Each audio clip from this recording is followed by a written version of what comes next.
बिस्मिल्लाहिर्रहमानिर्रहीम, अस्सलाम वालेकुम। मैं असदुल्ला खान हूँ। नवाज शरीफ साहब की तो बात करते हैं बाद में कि नवाज शरीफ साहब को क्या हो गया है और मुख्तलिफ बयानियों की नाकामी के बाद वो एक और बयानिया अपना क्यों लेकर आए हैं और क्या ये कामयाबी से हमकिनार होगा या नहीं होगा, और इसी तरह से उन्होंने अपना प्लान क्यों तब्दील कर लिया है। अब वो एयरपोर्ट इस्तकबाल के लिए कारकुनों को क्यों नहीं बुला रहे और अब वो क्या करने जा रहे हैं और जो वो करने जा रहे हैं उसमें उनको कितनी कामयाबी मिलेगी, तो इस पर बात करते हैं बाद में।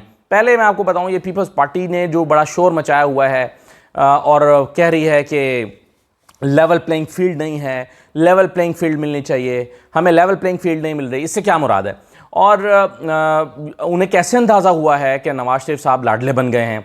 देखें, एक चीज़ नहीं होती, होते तो बहुत सारे इवेंट्स हैं जिससे आपको आहिस्ता आहिस्ता अंदाज़ा होना शुरू होता है। हालांकि पीपल्स पार्टी को ये गुमान हुआ था शुरू में कि अब इस वक्त सबसे ज़्यादा सूटेबल तो वही रह गए हैं और बिलावल साहब ही वज़ीर आज़म बनाए जा सकते हैं। हो सकता है कहीं से उनको जेस्चर भी मिला हो सकता है कि उन्होंने खुद से ही एज्यूम किया हो सकता है जरदारी साहब को हालात ऐसे नज़र आएँ और वो सोच रहे हों कि पंजाब में तो पीपल्स पार्टी, पंजाब में तो पीटीआई और पीएमएलएन की आपस में लड़ाई होगी, फ़ायदा हम उठाएंगे और जीत जाएंगे और फिर पैसे का इस्तेमाल करेंगे और सब चीज़ें करने के बाद हम जीत जाएंगे।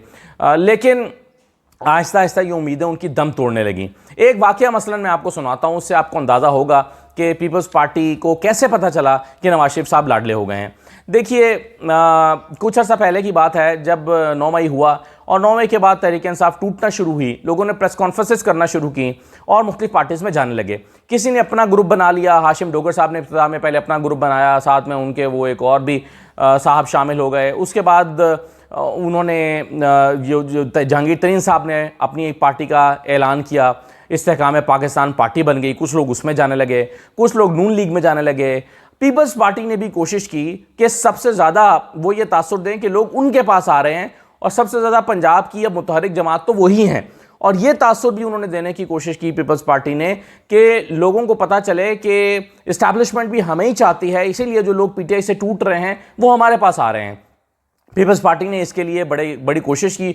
पंजाब में जाके आसफ जरदारी साहब ने डेरे डाल लिए, वहाँ पर जाके लोगों से मिलना शुरू कर दिया, लेकिन बहुत दिन गुजरने के बाद भी जब कोई शख्स उनकी पार्टी में शामिल ना हुआ तो उन्हें तशवीश हुई और फिर उन्होंने मखदूम अहमद महमूद को यहाँ पर बैठाया लाके। उस वक्त मैंने व्लॉग किया था, खबर आपको दी थी कि मखदूम अहमद महमूद साहब यहाँ पर बैठ के पंजाब के पीटीआई के टिकट होल्डर्स को करोड़ों रुपए की ऑफर्स कर रहे हैं और कह रहे हैं कि हमसे करोड़ों रुपए ले लें और 3-4 बंदे लेकर आ जाएं, हमारे साथ शामिल हो जाएं, इसके अलावा भी आपको इलेक्शन लड़ने का खर्चा देंगे और हमारे आप टिकट होल्डर बन जाएं। ये कोशिश उन्होंने की लेकिन इसमें भी वो नाकाम रहे।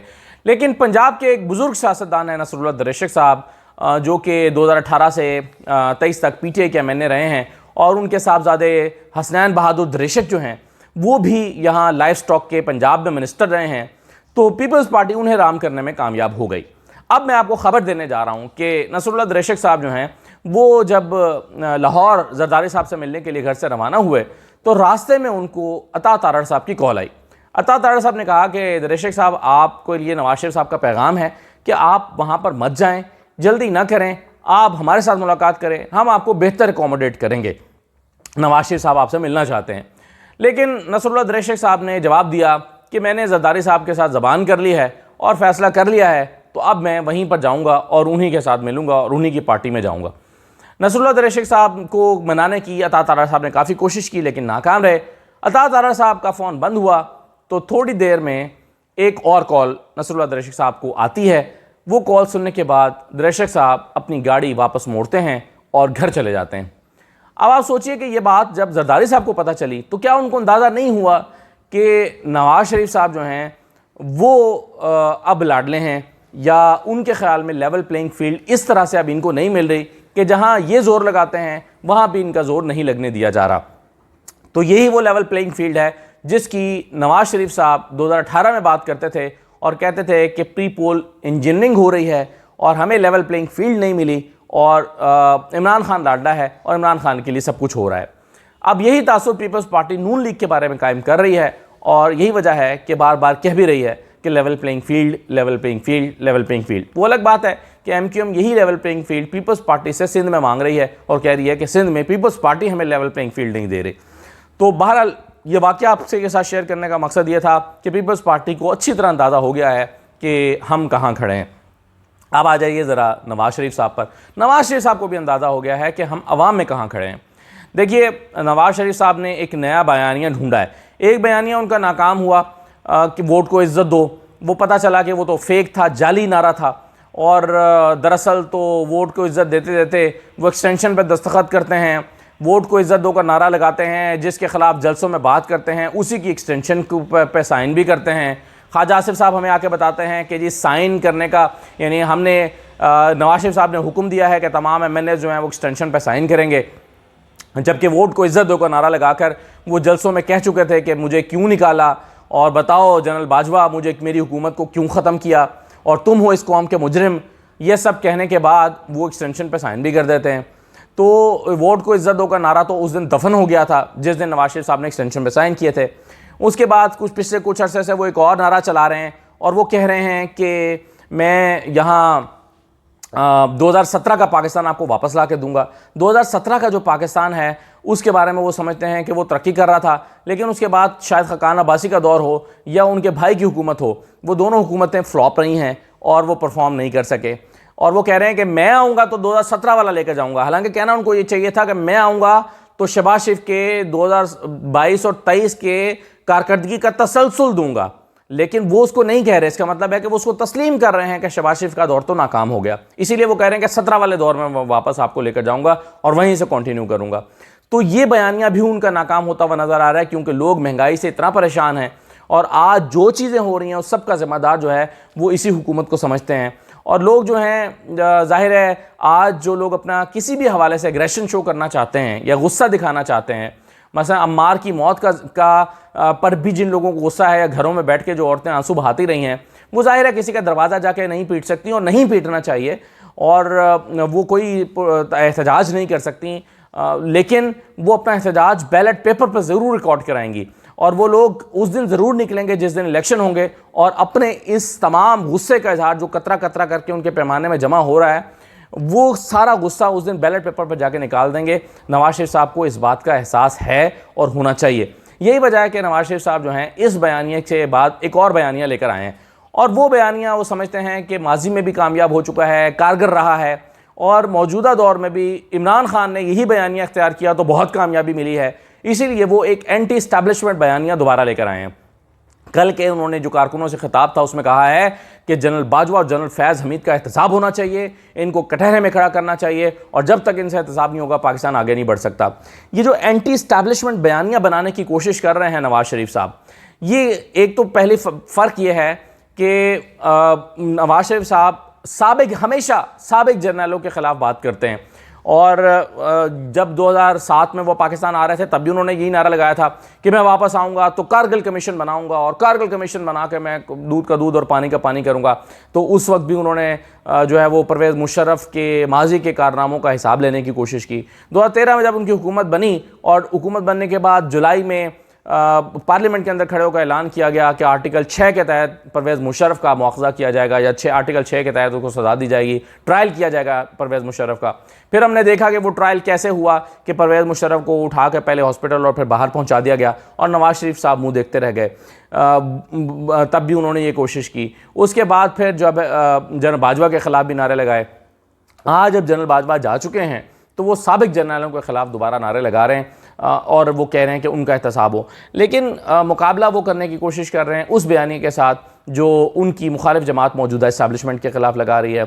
तो अब ये उनको ये लगता है कि चूँकि एक जमात इसलिए पॉपुलर है कि वो एंटी इस्टेब्लिशमेंट हुई हुई है, तो हम भी एंटी इस्टेब्लिशमेंट होकर पॉपुलैरिटी गेन कर सकते हैं। अगेन नवाज शरीफ साहब गलत सोच रहे हैं, और अगेन गलत मौके पर गलत शॉट खेलने की कोशिश कर रहे हैं। वो इसमें कामयाब नहीं हो सकेंगे। क्यों? क्योंकि एंटी इस्टेब्लिशमेंट आप होते हैं या नहीं होते। ये नहीं होता कि आप आधे एंटी इस्टेब्लिशमेंट हों और आधे प्रो इस्टेब्लिशमेंट हो, यानी मौजूदा इस्टेब्लिशमेंट के तो आप हक में हों और पिछली इस्टेब्लिशमेंट के आप खिलाफ हों। ये नहीं हो सकता। ये नहीं हो सकता कि आप मौजूदा इस्टेब्लिशमेंट से तो फेवर्स मांग रहे हों और कह रहे हों कि हमें फ़ायदा दीजिए, हमें सपोर्ट कीजिए, हमारे लिए इंजीनियरिंग कीजिए, हमें सीटें दिलाइए, और कह रहे हों कि पुरानी इस्टेब्लिशमेंट गंदी थी। तो ये नहीं हो सकता। आप एक ही वक्त में इस्टेब्लिशमेंट के दो हिस्से करके प्रो इस्टेब्लिशमेंट और एंटी इस्टेब्लिशमेंट बयानियाँ नहीं चला सकते। यही वजह है कि नवाज शरीफ साहब का ये बयानिया दोबारा नाकाम होने के भरपूर इम्कानात मौजूद हैं, और ऐसा लगता है कि उनका ये बयानिया कामयाबी से हमकिनार नहीं होगा, मकबूलियत हासिल नहीं कर सकेगा।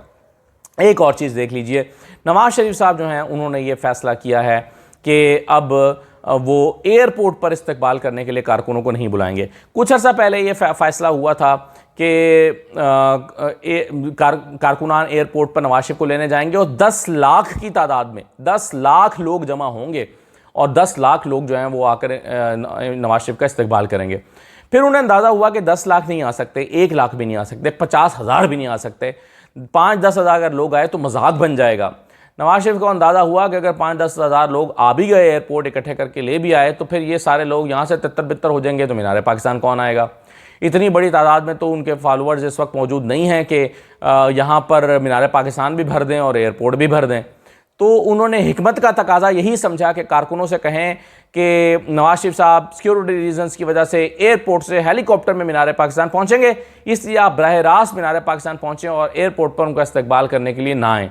हालांकि अगर वो बाहर निकल कर एयरपोर्ट पे एक हाथ हिला दें कारकुनों का, बेशक खिताब ना करें, तो इसमें क्या हर्ज है। वो ऑप्टिक्स के लिए लोगों को दिखा सकते हैं कि देखो कितनी बड़ी तादाद में मैं कितना मकबूल लीडर हूँ, कितने लोग आए हैं, लेकिन वो ऐसा नहीं कर रहे। वो वहीं से हेलीकॉप्टर में बैठेंगे, उनके प्लान के मुताबिक उनको हथकड़ियाँ नहीं लगेंगी, वो जेल नहीं जाएंगे और वो सीधा मीनार पाकिस्तान जाएंगे, खिताब करेंगे और दोबारा हेलीकॉप्टर में बैठ के जाती उम्रा चले जाएंगे।